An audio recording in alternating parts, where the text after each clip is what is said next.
que façam o que ele vai passar a dizer. E o que ele roga é que os crentes de Roma ofereçam o corpo deles a Deus como sacrifício vivo, santo e agradável. Não dá para deixar de notar que Paulo está aqui deliberadamente usando a linguagem tirada do sistema de sacrifícios dos animais do Antigo Testamento e usando para os cristãos. Por exemplo, ele fala em apresentar, que é uma linguagem bem ritualista do Antigo Testamento, a ideia de você trazer alguma coisa e oferecer a Deus. Corpo, que se oferecia ao corpo dos animais que era colocado sobre o altar. Sacrifício, que descreve bem o que era feito no culto do Antigo Testamento. Depois ele usa a palavra culto, que também aponta para o culto do Antigo Testamento, ou seja, ele está usando toda aquela linguagem das cerimônias do Antigo Testamento, do culto feito no templo, e aplicando agora aos cristãos.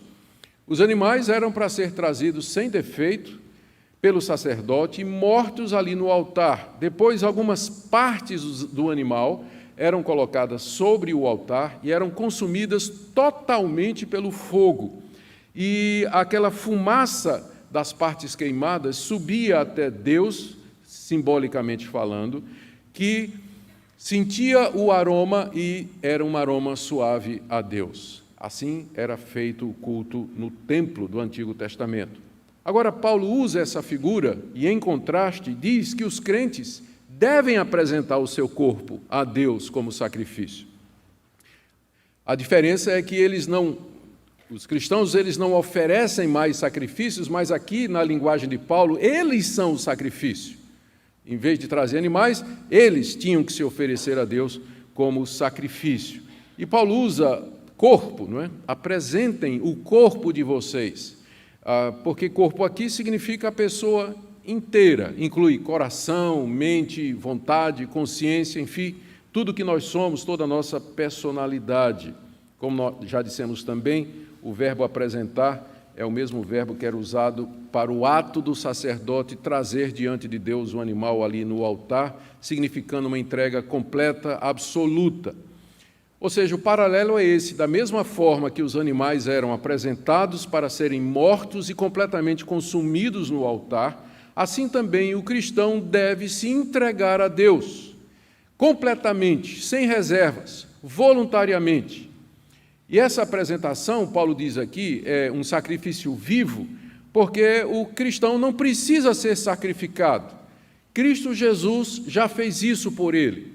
Cristo já experimentou a morte no altar do Calvário, para que os cristãos agora, sem que tenham que fazer a mesma coisa, se ofereçam a Deus como um sacrifício. Esse sacrifício é a sua entrega, sem reservas, total e absoluta a Deus.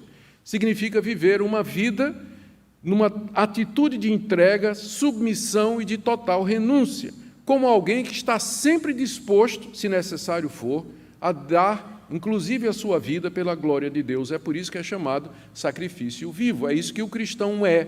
O cristão é um sacrifício vivo, ou seja, a vida dele é sempre no altar de Deus, e ele está disposto, se necessário for, a se deixar consumir inteiramente para a glória de Deus, se as circunstâncias assim o exigirem.